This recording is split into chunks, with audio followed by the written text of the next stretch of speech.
dizer o seguinte, a culpa da crise e da inflação, da crise dos anos 70, nos estados de bem-estar social, é do excesso de democracia.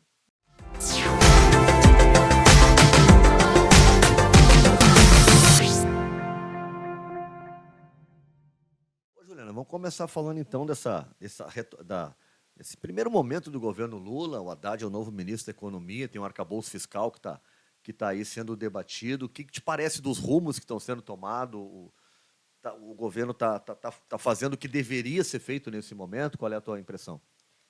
Eu acho que você usou uma palavra boa assim, para a gente abrir o debate. Deveria. Eu diria deveria e conseguiria, ou que era possível. Eu acho que o bolsonarismo e o governo Temer, eles nos deixaram uma das heranças malditas foi mudar o nosso horizonte político, né? Eu fico pensando assim, o início da minha trajetória militante, no primeiro governo Lula, a gente queria muito mais, né? Pensando assim, do ponto de vista fiscal, para falar do arcabouço.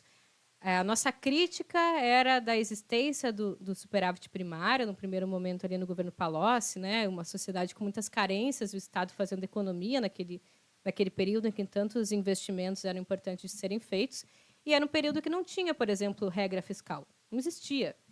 Essa coisa de que tem que existir regra fiscal, senão um país quebra, talvez a maior prova de que isso seja um discurso extremamente demagógico seja a prova empírica da sociedade brasileira.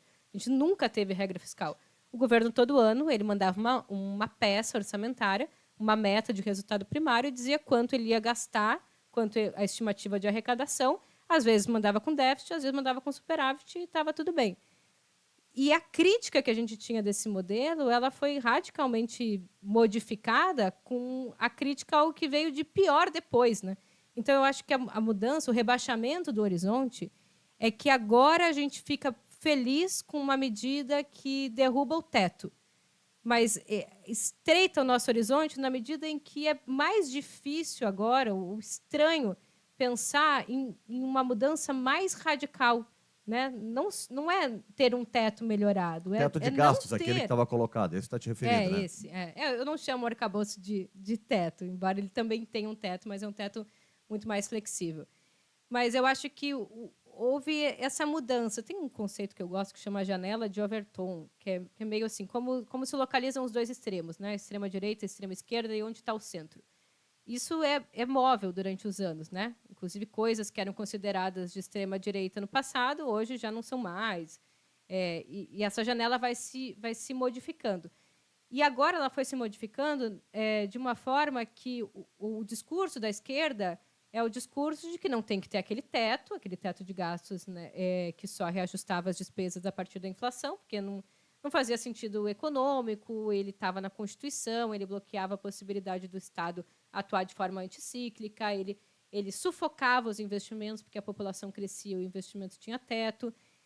Mas a gente também não conseguiu mais se localizar num campo em que a gente faz a crítica, inclusive, da existência de limite para as despesas, ou que esse limite tenha que ser dado a partir de 70% da receita. E eu não estou dizendo que o governo foi fraco e falhou, eu estou dizendo que o pensamento médio se deslocou de uma forma em que agora parece inconcebível. Dizer, não, vamos voltar ao que a gente tinha, que era nada. Não tem uma lei que regulamenta a priori quanto vai ser a variação do gasto. Se a população cresce, ele tem que crescer mais, com saúde tem que crescer mais, porque tem envelhecimento. Mas o pensamento médio hoje foi extremamente construído a partir dessa ideia de que o Estado gasta muito, de que o problema das crises são excessos de gasto, que o governo é perdulário e é irresponsável, portanto, tem que ter meta. Então, eu acho que assim tem um campo do dever e tem um campo do possível. Eu acho que a proposta do arcabouço fiscal ela é uma camisa de força, ainda que seja muito melhor que o teto, porque, em última instância, ela também limita o crescimento real das despesas a 2,5%. Se a gente for pensar no primeiro governo Lula, essa mesma despesa crescia a 5%. Nós temos um Estado para construir e o gasto público é fundamental.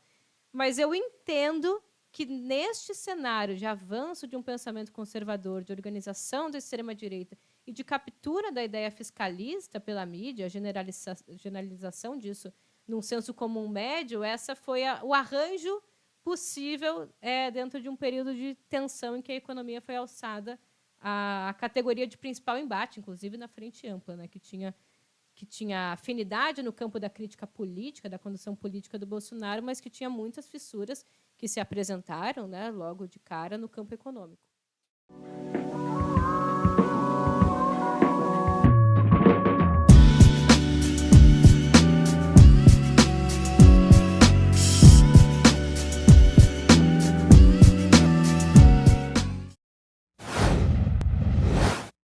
Juliano, tu acha que está correta essa ideia aí de um Banco Central autônomo? Porque o presidente Lula foi eleito, né? As pessoas votaram no Lula, ele falou sobre economia na eleição, sobre seus projetos de economia. Agora, boa parte do que ele queria colocar em prática barra ou esbarra, né, na política do Banco Central, na questão da taxa Selic. E ele não tem poder para mudar isso, né? O presidente do Banco Central não foi eleito pela população, quem foi eleito foi o presidente. Então, o presidente promete alguma coisa que barra ali no Banco Central. Esse é o funcionamento mais correto? É importante essa autonomia do Banco Central? Isso é bom para a economia? Qual é a tua opinião sobre isso? Eu acho que isso é muito ruim para a economia e muito disfuncional para a sociedade. Vou falar uma coisa muito rapidinho. Nos anos 70, quando os neoliberais surgiram como teoria com possibilidade de alçar a predominância acadêmica, né? Entre os anos 30, 40, 50, 60, os neoliberais eram meio umas viúvas do liberalismo, ninguém dava muita bola para eles. Nos anos 70, eles vão se alçar como uma teoria capaz de explicar a crise e de propor a melhor opção de política econômica. E eles diziam o seguinte: a culpa da crise e da inflação, da crise dos anos 70, nos estados de bem-estar social, é do excesso de democracia. Era bom que eles diziam as frases... Excesso de democracia. Excesso de democracia. Por quê? Porque o Estado ele é muito complacente. O Estado ele é governado por indivíduos que querem ser reeleitos. Então, na democracia liberal, para ser reeleito, eles precisam de apoio popular. Para ter apoio popular, eles precisam cumprir as reivindicações que a sociedade apresenta para o Estado, que, em geral, são reivindicação de mais saúde, mais política habitacional, mais salário. E, ao fazer isso, paradoxalmente, ao invés de ajudar os mais pobres, prejudica mais os mais pobres, porque gera inflação. Se esse é o diagnóstico, qual é a solução? Poderia ser ter uma ditadura, inclusive o Friedman, que é um dos pais do neoliberalismo, apoiou, fez parte, né? O Paulo Guedes também, de uma ditadura, que foi o governo Pinochet, mas acho que seria um pouco radical. Então, diz, não, preserva a democracia liberal, mas retira do Estado as suas funções de interferir na vida social. Então, o Estado continua sendo legal, quero ser reeleito, mas não tenho mais instrumentos para prejudicar o funcionamento da economia. O que a gente fez dos anos 80 para cá? Acabou com a possibilidade dos estados nacionais periféricos, principalmente, terem política comercial própria, terem política industrial, terem controle sobre as suas contas de capital, né? A própria abertura comercial e financeira é meio sai estados e deixa o capital circular livremente. Mais recentemente, na década de 90, a perda do controle sobre a política cambial. Veja, algo que na China, na Coreia do Sul é muito importante. O Brasil, hoje, a taxa de câmbio é determinada pelo mercado, né? O Banco Central interfere a chamada flutuação suja muito pouquinho. Então, é o mercado que define uma variável muito importante, que é a taxa de câmbio. No governo Temer, a política fiscal, outra variável muito importante, passou a ser definida também pelo mercado e pela justiça, afinal, se constitucionalizou o teto de gastos, que é um pouco a concretização do Hayek, né, essa ideia do excesso de democracia. Agora, o Sem Terra pode ir lá no Palácio do Planalto exigir uma política de reforma agrária que o presidente vai dizer: legal, mas eu não posso fazer, porque eu só posso aumentar os gastos para o Ministério do Desenvolvimento Agrário conforme a inflação do ano anterior. Não posso fazer nada. Inclusive, se fizer, vai ser impeachmentado, porque a política fiscal foi criminalizada. E agora a política monetária também. Não é mais o governo que determina a taxa básica de juros, que tem impacto sobre o emprego, crescimento, né, uma série de variáveis sociais. É o Banco Central, e ele é autônomo. Então, você vai esvaziando o Estado de democracia, em última instância, porque você esvazia as funções do presidente, que é eleito em voto popular. E você passa as determinações mais fundamentais da vida econômica de um projeto de país para o mercado. Acontece que, como não tem nada neutro numa sociedade de classe e não existe vazio na política, o mercado, então, faz política. E o mercado não faz política pensando no interesse comum, até porque não existe interesse comum. né? A gente vive sob uma sociedade de classes que é marcada pelo conflito distributivo.